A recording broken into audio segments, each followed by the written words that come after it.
Hey guys, welcome back to my channel drama series. Part 3 तक की story आपको पिछले वीडियो में बता चुकी हूँ, जिसका लिंक आपको मेरे वीडियो सेक्शन में मिल जाएगा। पिछले एपिसोड में हमने देखा था कि मार्क मई को पटाने की हर मुमकिन कोशिश कर रहा होता है। तो मई कहती है, अगर तुम मेरे साथ डिनर करना चाहते हो तो तुम्हें मेरी एक शर्त माननी होगी। तो मार्क कहता है, क्या? तो मई कहती है, तुम्हें सबके सामने डांस करना होगा। तो बेचारा मार्क ये सब देखकर तो पूरी तरह पगला ही जाता है, क्योंकि वो इकलौता होगा जो सबके सामने डांस करने वाला होगा। पर मार्क के पास कोई ऑप्शन नहीं बचता, क्योंकि उसे किसी भी हालत में मई को शादी के लिए राजी करवाना ही है। तो वो पूरे स्टेज के सामने डांस करता है और मार्क का डांस बहुत ही औसम होता है। वेल, मार्क फाइटिंग में जितना माहिर है उतना ही वो डांस में भी माहिर है। तो सारे लोग उसके डांस को देखकर तो पूरी तरह शॉक्ड हो जाते हैं कि तभी वहाँ पर बेली आ जाती है और मार्क को इस तरह डांस करता हुआ देख उसे ही देखती रह जाती है। आगे मार्क बेली के पास जाती है, तो मार्क जैसे ही बेली को देखता है तो वो नीचे गिर जाता है और उसे ही देखता रह जाता है। आगे मार्क बेली को बाहर लेकर आता है और कहता है, तुम यहाँ पर क्या कर रही हो? तो बेली कहती है, मैं अपने दोस्तों के साथ पब आई थी, लेकिन मेरी किस्मत देखो, मैं तुमसे मिल गई।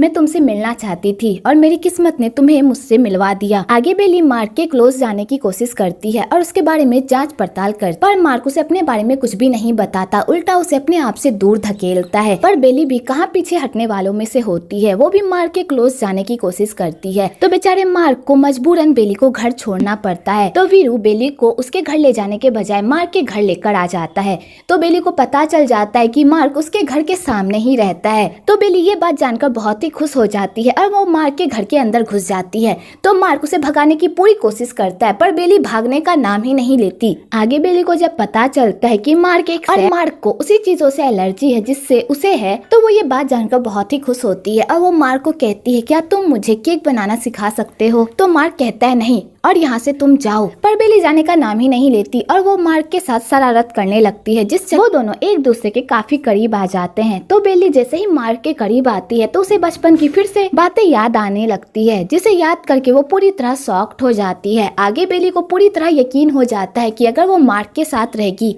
तो शायद उसकी याददाश्त वापस आ सकती है। तो बेली मार्क के करीब जाने के नए नए तरीके अपनाने लगती है, पर मार्क उससे मिलता ही नहीं। पर बेली भी हार नहीं मानती और वो किसी बहाने से उसके पास पहुंच जाती है और उसे अपना कुकीज टेस्ट करने को कहती है। तो मार्क कहता है, मैं ये कुकीज टेस्ट नहीं करूंगा, इसे यहाँ से लेकर जाओ। पर बेली नहीं ले जाती, जिस चक्कर में वो कुकीज नीचे गिर जाती है।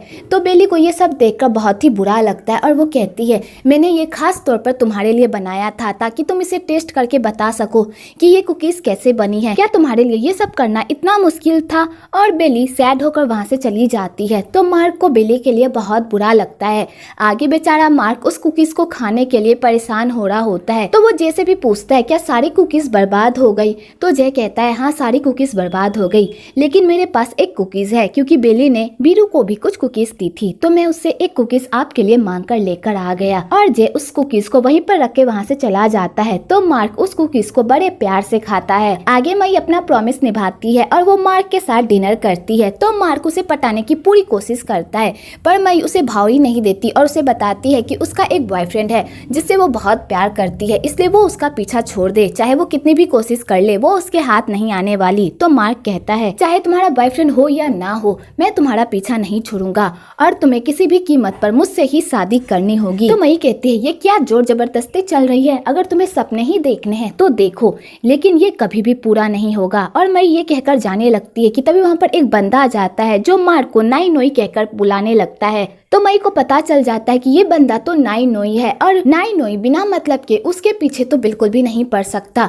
तो मई गुस्से से वहाँ से जाने लगती है। तो मार्क कहता है, मुझे माफ कर दो कि मैंने तुमसे झूठ बोला, लेकिन मैंने ये सब कुछ जानबूझकर नहीं किया है। तो मई कहती है, आखिरकार तुम्हारा क्या मकसद है? तुम मुझसे शादी करना क्यों चाहते हो? लेकिन चाहे तुम कितनी भी कोशिश कर लो, मैं तुम्हारे हाथ नहीं आऊंगी। तुम्हारा भाई भी पहले मेरे पीछे पड़ा था, तुम्हारा भाई नहीं पटा सका तो तुम मुझे पटाने के लिए आए हो। मुझे पता है तुम दोनों भाई का कोई ना कोई मकसद जरूर है मेरे पीछे आने का, लेकिन मैं तुम दोनों को तुम्हारे मकसद में कामयाब होने नहीं दूंगी। तो मार्क कहता है, चाहे तुम भी कितनी कोशिश कर लो, तुम्हारी शादी तो मुझसे ही होगी। वैसे भी मैं ये सब करना नहीं चाहता, लेकिन मुझे ये सब करना पड़ रहा है। तो मई उससे रीजन पूछती है, तो मार्क उसे कुछ भी नहीं बताता। आगे मई समझ जाती है कि ये सारा कारनामा उसके पापा का ही है।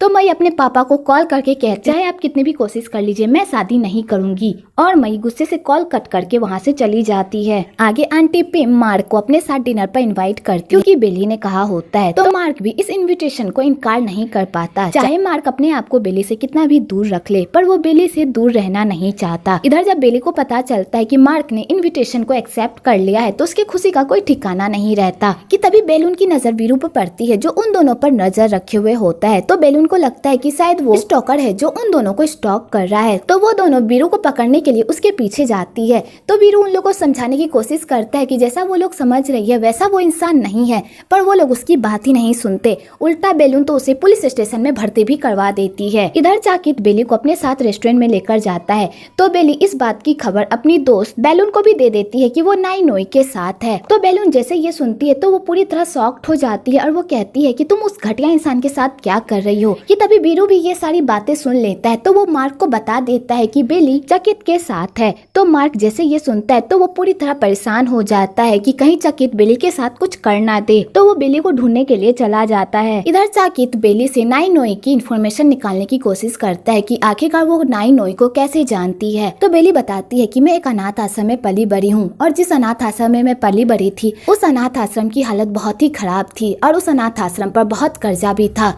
और हम लोग दाने दाने के लिए तरसते थे। लेकिन एक दिन हमारी लाइफ में नाई नोई आया, उसने हमारी सारी प्रॉब्लम सॉल्व कर दी। उसने अपनी कंपनी से हमारे अनाथ आश्रम को बचाया और हमारे अनाथ आश्रम को हर महीने फंड भी भेजते थे। नाई नोई ने हमारे लिए बहुत कुछ किया है, वो हमारे लिए मसीहा है।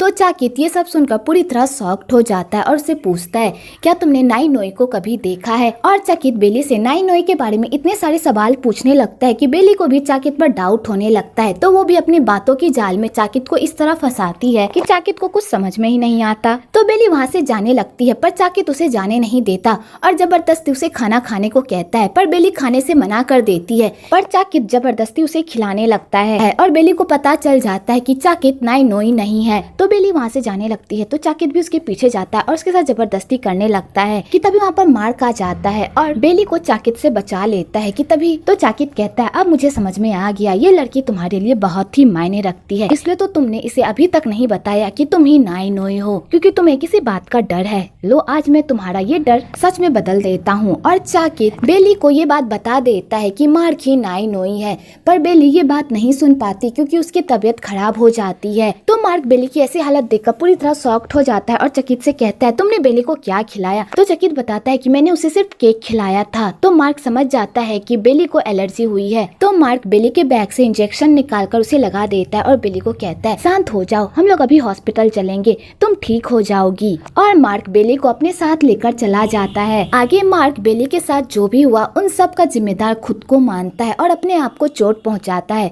तो उसके करीबी लोग कहते हैं कि इसमें उसकी कोई गलती नहीं है, पर मार्क किसी की भी नहीं सुनता और अपने आप को ही चोट पहुंचाता है क्योंकि मार्क को लगता है कि बेली के साथ कुछ भी गलत होता है वो सब उसी की वजह से होता है। आगे बेली का ट्रीटमेंट हो जाता है तो डॉक्टर बताते हैं कि बेली अब खतरे से बाहर है, कल सुबह आप उसे लेकर जा सकते हैं। तो मार्क पूरी रात बेली के पास रहता है, उसका ख्याल रखता है और बेली को तकलीफ में देखकर उसे भी तकलीफ होती है। कि तभी एक पास्ट की स्टोरी दिखाई जाती है। जब मार्क की मॉम की डेथ हो गई थी तो निक जबरदस्ती मार्क को अपने पास रखने की कोशिश कर रहा था, पर मार्क उसके साथ बिल्कुल भी रहना नहीं चाहता था क्योंकि उसे पता था कि उसका बाप एक नंबर का घटिया इंसान है। तो इसलिए मार्क अपने बाप के पास से भागकर अपनी मॉम के पास चला गया और उन्हीं के कब्र पर रहकर अपना गुजारा करने लगा। और वहीं पर उसकी मुलाकात बेली और उसकी फैमिली से हुई थी। जब बेली की फैमिली ने मार्क की ऐसी हालत देखी तो वो लोग मार्क को अपना बेटा बनाकर अपने घर लेकर आ गए ताकि वो उसे एक अच्छी परवरिश और एक अच्छी लाइफ दे सके। तो मार्क ने उन्हें कहा भी था कि मैं यहाँ पर नहीं रह सकता, अगर मैं यहाँ पर रहा